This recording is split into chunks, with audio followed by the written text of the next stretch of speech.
WIMO AM 1300, Winder, Bethlehem. WIMO. And we all must search. We must search for what is truth. What is truth? Truth is just that's a really hard question. What is truth?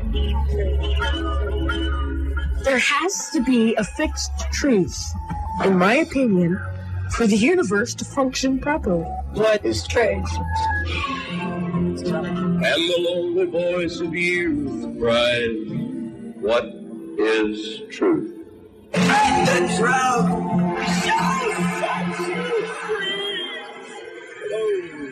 Hello. Welcome to What is Truth? I am your host, Dave Glander, and I am just ecstatic to be here today.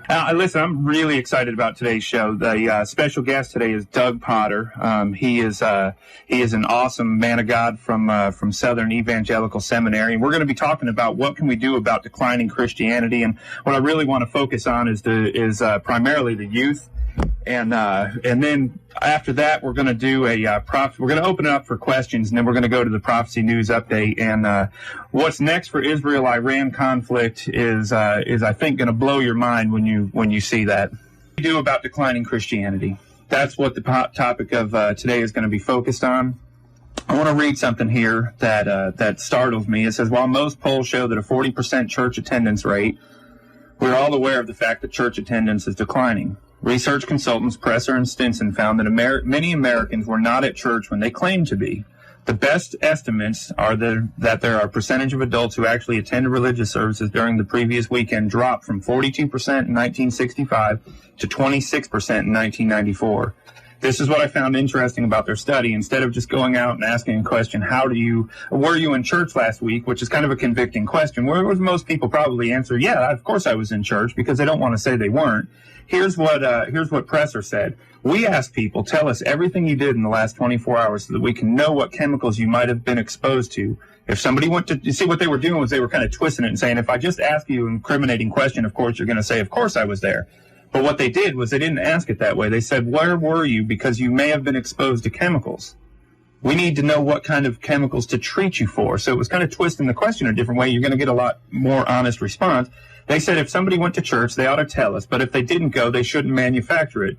We didn't do what most polls do of religious beliefs do and ask, did you go to church in the last 7 days, which some might interpret as being asked whether they were good people and good Christians. The National Opinion Research Center redesigned the 1996 General Social Survey, reported that only between 29 and 30.5 Americans attended church in the last week, a figure similar to Presser and Stinson's. Those are startling statistics. There's a tremendous drop in church attendance, and I would say a tremendous drop in the Christian faith. And today my special guest, Doug Potter, is going to help kind of unpack that a little bit. He is the director of Doctor of Ministry program at Southern Evangelical Seminary. He holds a Doctor of Ministry with an emphasis on apologetics. He's the author of a book that's titled Developing a Christian Apologetics Educational Program at the Secondary Level. Doug, are you with us? Yes, I am. It's great to be with you, Dave. Thank you, Doug. Thank you for being on the show with us.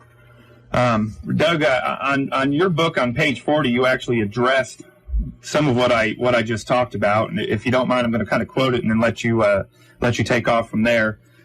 Finishing up on the last paragraph on that page, you said, what is the most revealing is the growth rate of these religions in the United States within a decade. Non-religious growth is 110%, Islam is 109%, Buddhism is 170%, and Hinduism is 237%. In comparison, Christianity, which includes all denominations, grew only 5%. And then at the bottom, you have a footnote that actually says, these numbers may even be lower because the survey classified some cults, for example, Mormons and Jehovah's Witnesses, as Christian denominations.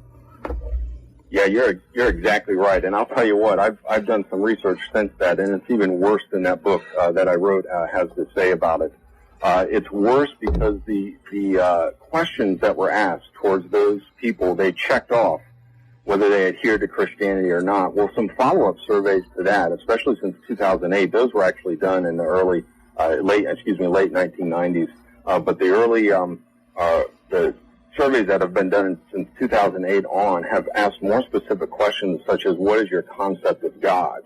And when they asked questions like that, they found out that they did not hold to the traditional concept of God. So even those people that were checking off that they're Christian on those surveys weren't really Christians doing it. They didn't have the right concept of God. They were by Christians in name only. So the statistics are actually worse than we ever thought. And now, kind of unpack that a little bit more for us. What does that mean when you said they didn't have an adherence to the traditional view of God? Yeah, that's right. They did not hold to the traditional, transcendent, all-powerful God that Christians hold to. Instead, they held to a deistic God where God did not intervene or do miracles, or even worse, a paganistic type of God, where God isn't much more than a very strong or powerful man, or is limited, isn't all-powerful. So these were people checking off Christian view that they had with respect to this particular view, but didn't hold the traditional view of God. That being the case, even though Christianity increases, it's definitely decreasing with the overall population of the non-Christian population. It's definitely decreasing, and that's just here in the United States. That's not worldwide. Wow. I mean, I know this isn't a very popular thing to say in many circles, but to me that doesn't seem like a Christian response at all.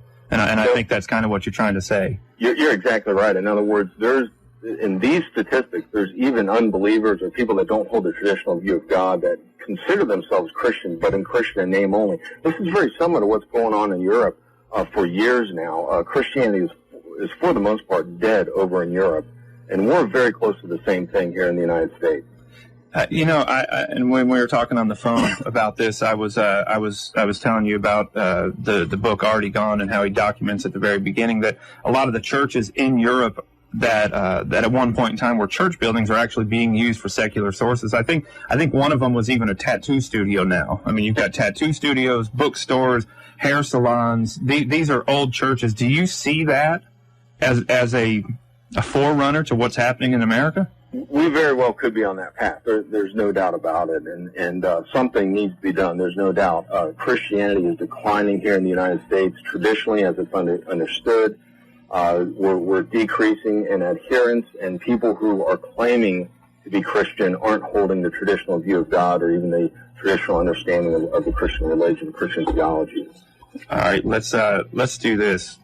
This is kind of one of those questions that we could make about a 2-year show out of it, saying, what is the reason for that? But I want to open with on page 38 of your book, and I think this will be a good lead in. Let me preface this by saying there's no way we're going to talk about every reason why people are leaving church tonight. I don't intend to. What I want to do is focus on what I believe, and I think I can speak for Doug by saying that he's got a similar heart to this. One of maybe I'd even consider one of the major points as to why people are leaving. On page 38, the first paragraph, on the second one down, it says, many societal indicators suggest a strong need for educators to incorporate apologetics into a Christian education curriculum. We are living in a world that is increasingly antagonistic towards the Christian faith. Truth is considered relative, and religion is reduced to an individual preference. I guess I preface it with that, and then I ask you the question, what do you think one of the main reasons for this decline is? Well, I think you're right. There's probably a lot of things that contribute to it, but one thing that isn't being addressed very much is this issue of an intellectual problem. The church is suffering an intellectual problem as well as spiritual and perhaps moral problems. And I think apologetics has a lot to do with this, or neglecting or ignoring apologetics. Now, of course, apologetics is applying knowledge to defend the truth, and by that I mean the absolute truth of the Christian religion, the Christian faith, something that we're called to do in the Scriptures. It's something that 1 Peter 3:15, which I'm sure your audience is very familiar with, but to sanctify Christ as Lord in our hearts, always being ready to make a defense or to give an answer, some translations say, which is fine, for the hope that is in you, yet with gentleness and reverence. And Jude 3 comes right along saying that we are there to contend for the faith, to argue for the faith. And the faith is the certain body of knowledge that exists, that starts with belief in God all the way to all the great Christian doctrines. Those things need to be not only explained and taught, but they need to be defended. So people, while they may go to church and learn what to believe, and there's some indication that they don't even know the what, but they definitely are not being taught the why. And so apologetics needs to be done not only in the church, I'll go broader than that. All of the Christian faith, the Christian education, whether it's in the church or the home or the school, secondary school, wherever our youth are found, we need to start teaching Christian apologetics. Absolutely. And do you think it's because of the intellectual disconnect that the scriptures themselves aren't being believed? Yeah, absolutely. If we were teaching the scriptures correctly, teaching the doctrine correctly, then we would be doing apologetics, because they call us to do that. Let me give you a personal example of this. I put myself in this position. I was raised in the church, meaning from the time I was in the cradle, I was going to a conservative evangelical church. Now, I was raised in the late 70s and through the 80s in terms of my secondary school years, went into the 80s. And I'll tell you, I never had a class on Christian apologetics. In fact, I'd never even heard the word. I went off to college and was exposed to a lot of attacks on the Christian faith in the classroom. I took these classes in Introduction to the Bible and was this a secular university? It was all on a higher criticism, and it completely attacked the Bible. I almost lost my faith because of it. But was that in a secular university? Yeah, or was it was in a secular university, absolutely. And almost lost my faith because of all this. Now, that attack that I faced there, and I'll tell you what rescued me. It was apologetics that rescued me from that, and I'll be very specific about it. But that attack that I faced there is nothing compared to what the youth face today. Yeah. I didn't face the relativism. I didn't face the attacks on truth itself, the foundation. I mean, at least there, professors were saying pursuing truth is something worth doing. Today, it's not even worth doing. Asking the questions aren't even worth doing. It's completely onslaught of relativism is filtered to all the disciplines that exist. But I'll tell you what brought me out of that, as close as I came to losing my conservative evangelical faith, what brought me out of that was Christian apologetics. I picked up a book called Evidence That Demands a Verdict. Great. I don't even remember where it came from, but I didn't read the first volume. I read the second volume that dealt with higher criticism, and that really saved me. It rescued me. So I know from personal experience that apologetics can not only prepare us to face those, it can rescue our kids out of that, and they need that. Absolutely, absolutely. I mean, it's in my heart to try to see how we can advance apologetics teachings to our youth, both at homeschool and at Sunday school, Christian schools alike, because I honestly believe when we ask them to believe certain scriptures, and I use this example a lot, when Jesus was teaching Nicodemus, and he said in John 3:16, it's the most spiritually discerned scripture in the whole Bible. I think if you threw the whole Bible out and only had John 3:16, you'd know everything you need to know. But just 4 simple verses before that, in John 12, he says, if you don't believe me of the earthly things, how then could you believe me of the heavenly things? And he's about to tell him the biggest concept, spiritual concept there ever was, yet he was looking at Nicodemus and said, basically, if you don't believe Moses and what he wrote about Adam and Eve and what he wrote about Noah and what he wrote about Abraham and David and, David to come. But I mean, if you don't believe these things, then you're never going to be able to believe what I'm about to tell you. So I have a real strong heart to see that go out. I'm, me being a former atheist, and I have a lot of conversations with atheists. There's actually a young kid who I was sharing some apologetics with him, and he's finally turned around and said, I'm leaning towards the Christian side. I'm just not willing to admit that because of what mankind has done to it. But just the evidence alone was helping him make that heart transfer that needed to happen. How do you say that we combat this? I mean, I know you this has got to be something you can talk about for the rest of the evening. You wrote a book called Developing a Christian Apologetics Educational Program. You're, in the kind of the subtitle, if you will, it says at the secondary level. Please tell me what your heart is for how you think we might be able to combat this. Yeah, definitely. This is something that we have to take to lower levels. We have to go with our kids to the secondary level. And I would say to a certain extent, even before that, when they're in middle school and junior high, certain things can definitely be done. And I'm kind of a two-pronged approach to this in terms of combating it. First, we have to deal with the notion of the coherence of the Christian faith.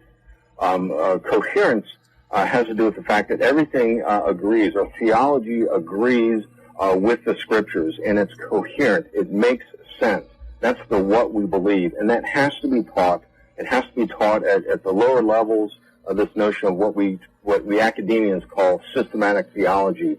We have to teach Christian theology at the lower levels. But with that, the handmaiden to that is that what we teach not only coheres, but it corresponds to reality. And this, of course, is where apologetics comes in. Apologetics shows that the Christian faith is true. Yeah. And then, of course, the Christian faith itself needs to be expounded from the Word of God and needs to be taught in terms of a coherence. This needs to be done at a lower and lower level, and we need to preserve it, even in preschool kids as they come up. Sometimes I go and talk about apologetics in the preschooler, and I've written a recent article on this.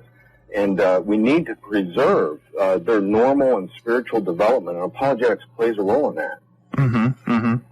Well, how do you? I think one of the most disappointing parts of your book was towards the, towards the middle end, and you addressed you had a section that addressed common objections, and you got to one of the common objections, said there's no curriculum available. And I know that your book was published in 2010. Has that been something that may have been assisted at all, as far as how do we, okay, let's back up and say this. If I was to approach a Sunday school teacher and I explained to him, I said, look, if you don't do this, you're going to lose your youth. And they look at me and say, how do I do that?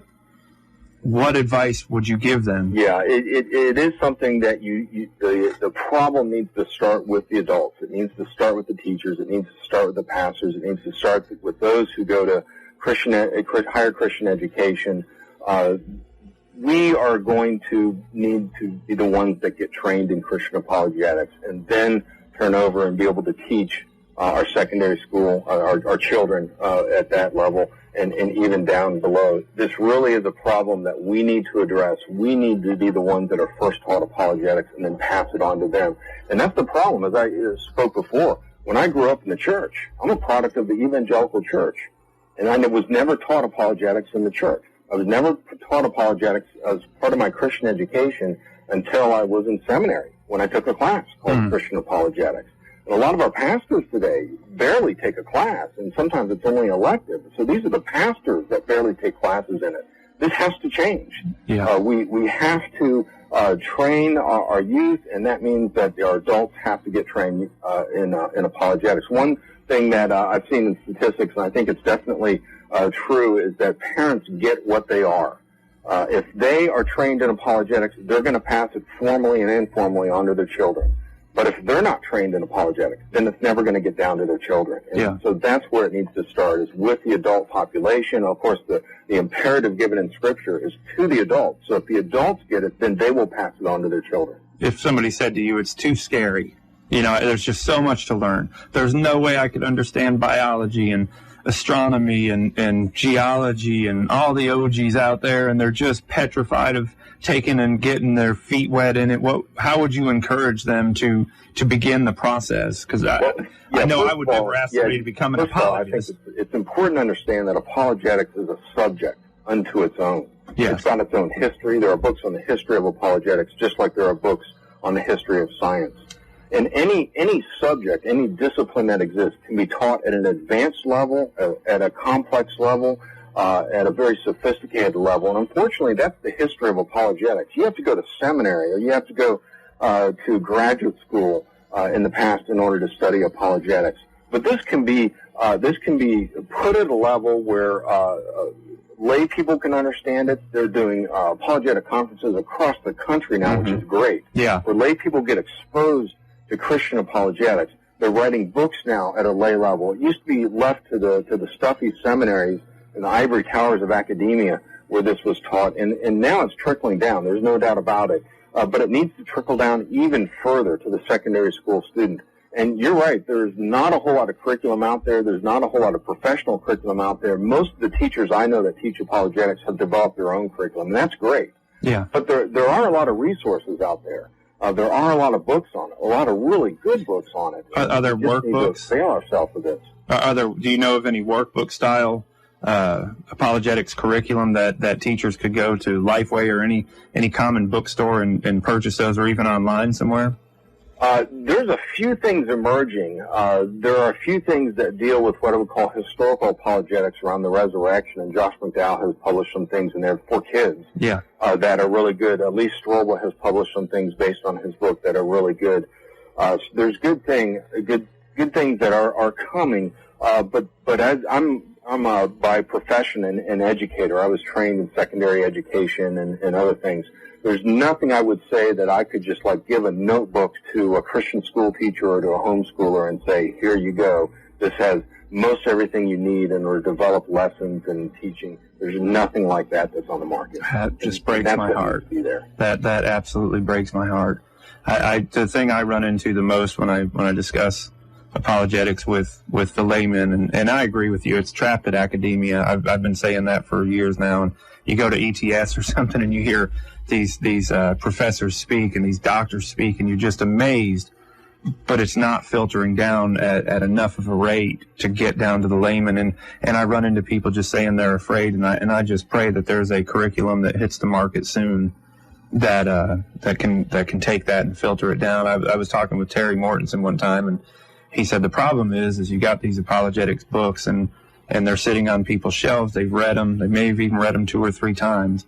But what they don't know how to do is to sift through each book and pick a lesson out. You got a 300-page book. How do you just sift out some information and teach a tangible lesson to people in a Sunday school class? And they don't know how to do that. And I just pray that somebody steps up to that gap that's missing there. And when I put this book together, and I put it together for 2 people. One was the apologist that didn't know very much about education and how to develop a lesson and how to develop materials for the classroom. The other one was the educator that knew about developing materials for the classroom at the secondary level, but knew nothing about apologetics. Mm-hmm. So this was put together for the person that lacked one of those 2 areas, or was an expert in one of those 2 areas, or didn't know either of those 2 areas.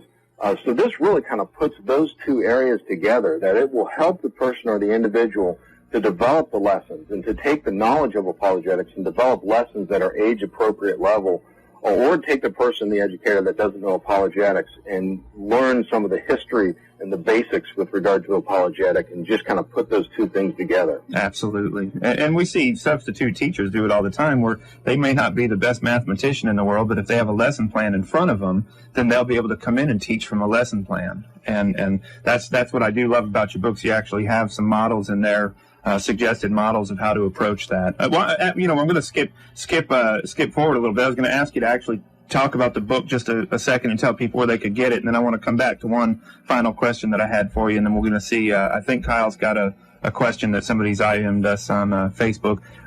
Could you please tell somebody where? I absolutely love the book. That's why I asked you to come on the show. Could you tell people where they could get that? Yeah, they can get it in a lot of places online. They can go to Amazon.com and get the book. They can go to the publisher Whippenstock and get the book.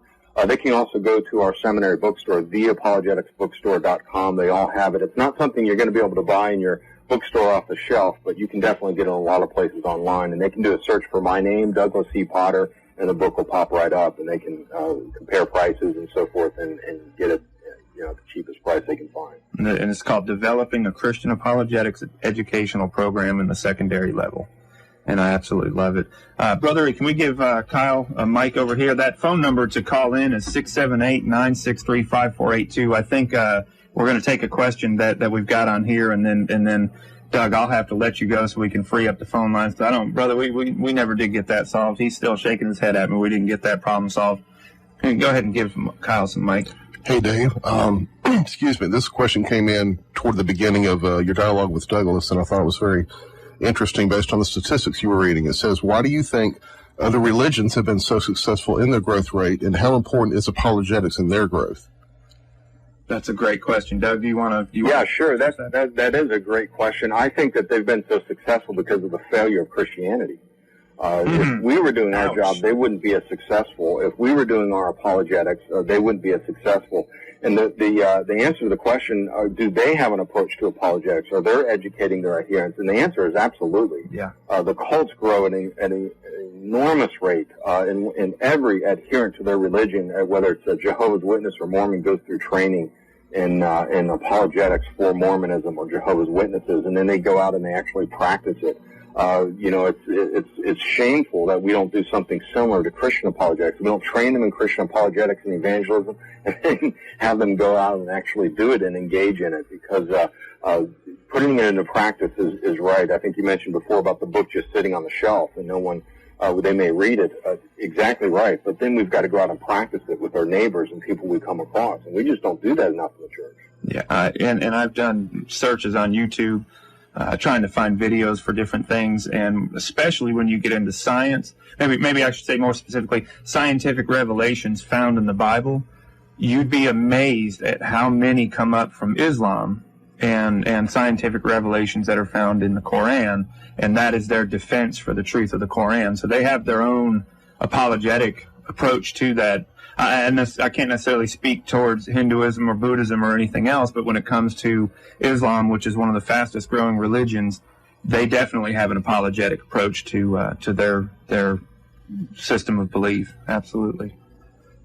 All right, well, I think we're going to go to a break. Doug, I cannot thank you enough for coming on. You actually, at this last conference you spoke at, you had a topic that I wasn't able to come over and see, and I'm going to ask you to come back at a later point in time and talk to us about that, and I think that should make for a very interesting program. Thank you so much for coming on today. You. And I really appreciate it. May God bless your personal ministry that you're doing there at SES, because I know it's an awesome thing that